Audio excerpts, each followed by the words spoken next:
इस वीडियो को लास्ट तक जरूर देखना, साथ ही चैनल को सब्सक्राइब करके वीडियो को लाइक भी कर देना। तो चलिए बिना किसी देरी के मूवीज शुरू करते हैं। मूवी की स्टार्टिंग में हम 1930 में एक फेमस सिंगर कला मंजूश्री को देख पाते हैं, जिनकी सिंगिंग के सब लोग दीवाने हैं और हाल ही में उन्हें अपनी सिंगिंग के लिए एक गोल्डन अवार्ड से भी सम्मानित किया गया है। और इसीलिए कुछ मीडिया वाले उनसे सवाल करते हैं, जहां हमें पता चलता है कि कला के फैमिली में यह सिंगिंग उसके ग्रेट ग्रैंडफादर के टाइम से चली आ रही है और उसे आवाज विरासत में अपने पूर्वजों से मिली है। पर तभी एक रिपोर्टर कला से कहता है कि कला की मां उर्मिला मंजूश्री 9 साल पहले उसके भाई को लॉन्च करने वाली थी। और ये बात सुनकर कला एकदम से सैड हो जाती है और फिर कहती है कि उसका कोई भाई नहीं है, वो अपनी मां की अकेली संतान है। तभी हमें फ्लैशबैक में दिखाया जाता है कि कई साल पहले उर्मिला देवी को तो जुड़वा बच्चे होने वाले थे, मगर डिलीवरी के टाइम एक बच्चे की गर्भ में ही मौत हो गई थी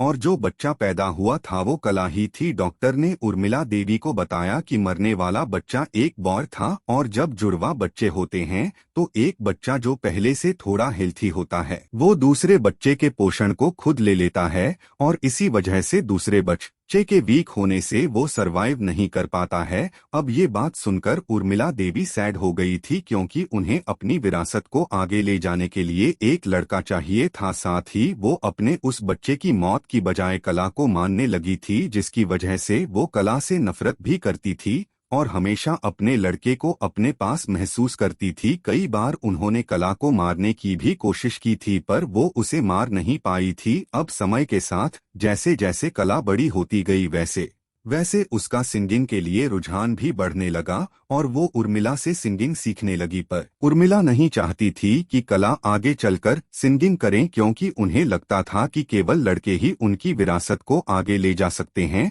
लड़कियों को सिंगिंग करने की जरूरत नहीं है। अब कला अपनी माँ से फोन पर बात कर रही होती है और उन्हें बता रही होती है कि उसने उनका सपना पूरा किया, उसे अब गोल्ड अवार्ड मिल चुका है। पर तभी फोन की रिंग बजती है और हमें पता चलता है कि वो तरह फोन को अपने कानों पर लगाई हुई थी, जबकि उधर से उसकी माँ लाइन पर ही नहीं थी। यहाँ पर क्लियर हमें पता चलता है कि कला की माँ उससे बात नहीं करती थी और वो उन्हें बहुत मिस करती थी। उसके बाद कला के पास उसकी ससेट्री सुधा आती है और वह उसे कुछ फोटोशूट के लिए ले जाती है। फोटोशूट के बाद कला अपने रूम में आ जाती है, जहां पर जब वह खुद को मिरर में देखती है तो वहां पर उसे एक लड़का दिखाई देता है जिसका नाम जगन होता है। वो कला को मारने की कोशिश करता है और कला बहुत डर जाती है। दरअसल उसे अक्सर जगन अपने आसपास महसूस होता था। अब इसकी वजह से कला बहुत ज्यादा डिप्रेस होने लगी थी। अब अगले सीन में कला के पास उसका डॉक्टर आता है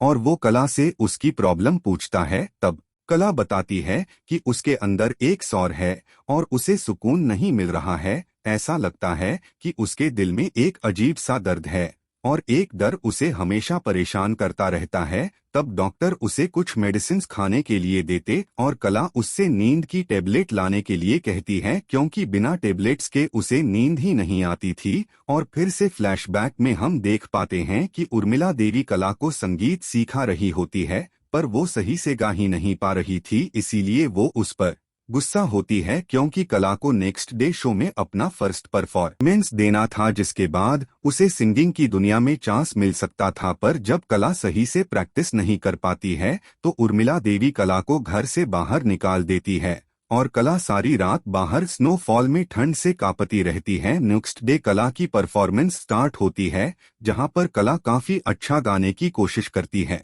पर उर्मिला देवी को उसकी सिंगिंग पसंद ही नहीं आती है। तब भी वहां पर एक और सिंगल जगन परफॉर्म करता है जो अनाथ होता है और उसने सिंगिंग गुरुद्वारे में रहकर सीखी होती है। अब उसकी परफॉर्मेंस देखकर उर्मिला देवी बहुत खुश होती है, क्योंकि उसकी आवाज में बहुत दम था और बाकी लोग भी जगन की सिंगिंग की बहुत तारीफ करते हैं, जिसकी वजह से कला को बहुत बुरा लगता है। उसके बाद उर्मिला देवी जगन को अपना बेटा बनाकर अपने घर ले आती है और उसे लॉन्च करने के बारे में सोचने लगती है। अब घर आने के बाद कला को और ज्यादा बुरा लगने लगता है और वो बाहर आकर रोने लगती है। तब जगन आकर उसे सहारा देता है, जिसकी वजह से जगन को फीवर आज होता है, क्योंकि बाहर बहुत ज्यादा स्नोफॉल हो रहा था और उसके वजह से उर्मिला देवी कला पर गुस्सा करने लगती है। अब वो जगन को बहुत प्यार देती थीं और कला को जगन का साथ देने के लिए कहती थी। साथ ही कला का जगन को गर्म मिल्क लाकर देने का ही काम था। अब इन द प्रेजेंट सीन में कला के पास लिरिसिस्ट मजरू आता है और उसे उसके नेक्स्ट सॉन्ग के लिरिक्स देता है। कला उसके साथ बहुत ही फ्रीली महसूस करती थी। तभी कला को न्यूज़पेपर से पता चलता है कि फेमस सिंगर चंदन सान्याल की डेथ हो गई है, जिससे सारे लोग काफी दुख में थे। सान्याल अपने टाइम के एक बहुत ही अच्छे सिंगर थे और इन 5-3 उर्मिला देवी ने सान्याल से जगन को फिल्मी दुनिया में लॉन्च करने के लिए सिफारिश की थी। वो सिफारिश के लिए उर्मिला देवी ने सान्याल के साथ काफी करीबी नजदीकियां भी बना ली थी और ये देखकर कला को बहुत बुरा लग रहा था, क्योंकि वो चाहती थी ये सान्याल जगन को लॉन्च नहीं करके उसे लॉन्च करें और इसी वजह से जगन के लिए उसकी नफरत अब और ज्यादा बढ़ने लगी थी। दूसरी तरफ उर्मिला देवी कला की शादी करना चाहती थी, जिसके लिए उन्होंने एक लड़के से उसकी मुलाकात भी कराई थी, पर कला शादी करके अपनी मां से दूर नहीं जाना चाहती थी, इसीलिए उसने शादी करने से मना कर दिया था और फिर उर्मिला देवी उससे और ज्यादा गुस्सा हो गई थी। उसके बाद नेक्स्ट जगन की फर्स्ट परफॉर्मेंस फिल्म इंडस्ट्री के कुछ बड़े लोगों के सामने होने वाली थी, जो उसे अपनी फिल्म के लिए साइन करने वाले थे। उसी टाइम कला ने खुद को लॉन्च करने के लिए सान्याल से कहा। साथ ही उसने सान्याल को सड्यूस करने की भी कोशिश की, पर सान्याल पर उसका जादू नहीं चल पाया, क्योंकि उन्हें जगन की आवाज बहुत पसंद थी और वो जानते थे कि सिर्फ जगन हाई है जो उन्हें फ्यूचर में रिप्लेस कर सकता है। कला के अंदर जगन जितना टैलेंट नहीं था, बस उसे एक जुनून था सिंगर बनने का और उसके लिए वो कुछ भी करने को रेडी थी। अब बीच परफॉर्मेंस में अचानक से जगन की तबीयत बिगड़ने लगती है और वो गा नहीं पाता है, इसलिए उर्मिला देवी जल्दी से डॉक्टर को फोन करके आने के लिए कहती है और इसी बात का मौका पाकर कला गाना गाना शुरू कर देती है, जो वहां पर बैठे लोगों को पसंद तो आता है, पर वो जगन की टक्कर का नहीं होता है। उधर जगन की तबीयत इतना ज्यादा बिगड़ जाती है कि उसका वोकल खराब हो जाता है और वो बिल्कुल भी अच्छे से गा नहीं पहुंचता है। वो प्रैक्टिस करने की बहुत कोशिश भी करता है, पर उसकी आवाज ही नहीं निकल रही होती है, जिससे वो रोने लगता है और ये सब कला देख रही होती है। अब नेक्स्ट इवनिंग एक प्रोड्यूसर सुमंत कुमार उर्मिला देवी के घर आते हैं और जगन से कहती हैं कि उन्होंने उसकी थोड़ी सी आवाज सुनी थी और उन्हें वो बहुत पसंद आई थी। अब उसकी आवाज सही होने के बाद वो उसके साथ ही अपनी रिकॉर्डिंग स्टार्ट करेंगे। यह सुनकर कला से सैड हो जाती है और उसके दिमाग में सुमंत कुमार को सेड्यूस करने के आइडियाज आने लगते हैं और इसलिए वो उन्हें रात को अपने घर पर ही रोक लेती है और फिर वो सुमंत कुमार को सेड्यूस करके मना भी लेती है, जिससे वो उसकी अपने साथ रिकॉर्डिंग करने के लिए मान जाते हैं। उसके बाद कला के पास जगन आता है और रोते हुए उससे कहता है कि उसके दिल में बहुत दर्द और डर है, पर ये दर्द कल तक खत्म हो जाएगा, और इतना कहकर वहां से चला जाता है। अब नेक्स्ट मॉर्निंग उर्मिला देवी को पता चल जाता है कि कला ने जगन का रोल काटने के लिए रात को क्या किया था और इसीलिए वो उससे कहती है कि वो दूसरे का हक लेकर कभी भी खुश नहीं रह पाएगी। उसके बाद कला को जगन की आवाज सुनाई देती है और जब वो उसे फॉलो करते हुए स्नो एरियाज में जाती है तो जगन एक पेड़ से लटका हुआ उसे मिलता है, यानी जगन ने सुसाइड कर लिया होता है। यह देखकर कला एकदम से डर जाती है और उसे हिम्मत करके नीचे उतारती है। अब जगन की मौत से उर्मिला देवी एकदम से टूट जाती है और उन्हें बहुत बुरा लगता है, पर इसकी वजह से कला को अच्छा लग रहा होता है, क्योंकि अब उसकी सिंगिंग के बीच से हट जगन चुका था। पर प्रेजेंट टाइम में जगन और उसके साथ हुआ ये इंसिडेंट उसे डरता रहता था और उसकी वजह से वो बहुत डर जाती थी। अब नेक्स्ट सीन में सुमंत कुमार कला से मिलने के लिए आते हैं, क्योंकि उन्हें अपनी किसी मूवी में सिंगिंग के लिए कला के डेट्स चाहिए थी, पर कला उनसे मिलने के लिए मना कर देती है और अपनी माँ को कॉल करके कहती है कि उसे जगन डरता रहता है, उसे उनकी जरूरत है, पर उसकी माँ फोन कट कर देती है क्योंकि वो उससे नफरत करती थी। अब सुमंत कुमार को कला लिफ्ट में मिल जाती है, जहां पर वो इसे कहते हैं कि अगर वो नहीं होते तो वो आज यहां तक नहीं पहुंच पाते, क्योंकि वो तो जगन को लॉन्च करना चाहते थे और उसकी आवाज चले जाने की वजह से उन्हें उससे लॉन्च करना पड़ा होता है। अब हमें फ्लैशबैक में दिखाया जाता है और माँ उर्मिला देवी कला से इतनी नफरत क्यों करती थी और कला सुमंत कुमार से नफरत क्यों करती थी।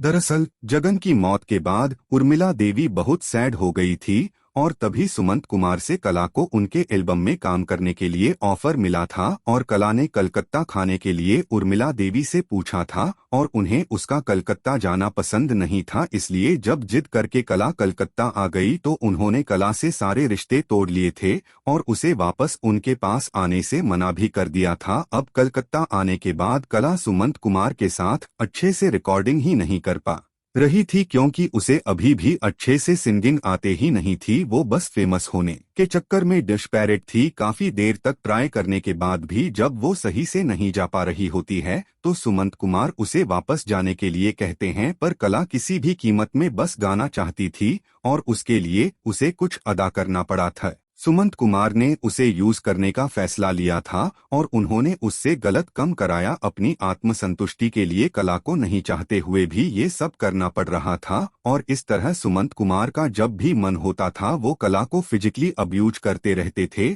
और इसकी वजह से कला को फेम मिलने लगी थी और वो कुछ ही टाइम में बहुत फेमस सिंगर बन गई थी। हालांकि उसे इसके लिए बहुत कुछ सैक्रिफाइस भी करने पड़े थे। अब प्रेजेंट टाइम में कला को मीडिया वाले घेर लेते हैं और उससे कुछ सवाल करने लगते हैं। तभी कला को अपने सामने जगन दिखाई देता है और वो उससे पूछने लगती है कि उसने सुसाइड क्यों किया था। तब जगन कहता है कि बिना आवाज के उसकी लाइफ का कोई भी मतलब ही नहीं था, उसके लिए सब कुछ उसकी आवाज हाई थी और अब वो उसकी सक्सेस को जी रही है। तब काला कहती हैं कि वो अभी भी खुश नहीं है और माँ तो बिल्कुल भी उसकी सक्सेस से खुश नहीं है। उसके बाद नेक्स्ट सीन में जब कला की रिकॉर्डिंग हो रही होती है तभी उसे ऐसा लगता है कि जैसे वो कहीं स्नोफॉल वाली जगह पर है और वहाँ पर जगन उसे दारा रहा है और इसकी वजह से उसकी तबीयत अचानक से खराब हो जाती है। दरअसल इस सब की वजह से कला मेंटली अनस्टेबल हो गई थी और उसे हर जगह बस जगन ही दिखाई देने लगा था। दूसरी तरह मीडिया वाले कल वाले इंटरव्यू को लाइव कर देते हैं जिसमें कला जगन से बातें कर रही थी और ये सब बातें उर्मिला देवी सुन लेती है और वो समझ जाती है कि कला उस टाइम गिल्ट में जी रही है। उधर इस गिल्ट की वजह से अब कला को बहुत बुरा लग रहा होता है और वह रोने लगती है क्योंकि जगन के मिल्क में कला ने ही कुछ ऐसी दवा मिलाई थी जिससे उसकी आवाज चली गई थी। उस टाइम वो सिर्फ जगन की जगह लेना चाहती थी पर अब उसका यही पास्ट और गिल्ट उसे चैन से जीने नहीं दे रहा था। इसीलिए कला खुद को खत्म करने के लिए एक साथ नींद की बहुत सारी टेबलेट खाने की कोशिश करती है, पर तभी वहां पर डॉक्टर आ जाते हैं और वो उसे रोक लेते हैं। उसके बाद डॉक्टर उर्मिला देवी को कॉल करके बता देती हैं कि उनकी बेटी कला मेंटली अनस्टेबल हो गई है, इसलिए उसे उनकी बहुत जरूरत है, वो जल्दी यहाँ पर आ जाए। और नेक्स्ट डे उर्मिला देवी कला के पास पहुँच जाती है जहाँ पर वो डॉक्टर से कला को अपने घर ले जाने के लिए कहती है क्योंकि डॉक्टर कला को फर्दर ट्रीटमेंट के लिए मेंटल हॉस्पिटल भेजने वाले थे। और जैसे ही उर्मिला देवी कला के रूम में आती है तो वो एकदम से शॉक हो जाती है क्योंकि कला ने फांसी लगाकर सुसाइड कर ली होती है। वो उसे बचाने की कोशिश भी करती है पर वो उसे बचा नहीं पाती है। कला के अतीत ने आखिरकार उसकी जान ले ही ली। किसी भी गिल्ट के साथ जीना आसान नहीं होता है। अब कला की मौत के बाद उर्मिला देवी और ज्यादा डिस्टर्ब हो जाती है और इसी के साथ इस मूवी की भी एंडिंग हो जाती है। डिप्रेशन में इंसान अक्सर इस तरह के कदम उठा लेता है, इसीलिए हर टाइम ऐसी कंडीशन में उसे लव और सपोर्ट की जरूरत होती है। तो दोस्तों कैसी लगी आपको ये मूवी कमेंट करके जरूर बताना, साथ ही चैनल को सब्सक्राइब करके वीडियो को लाइक भी कर देना।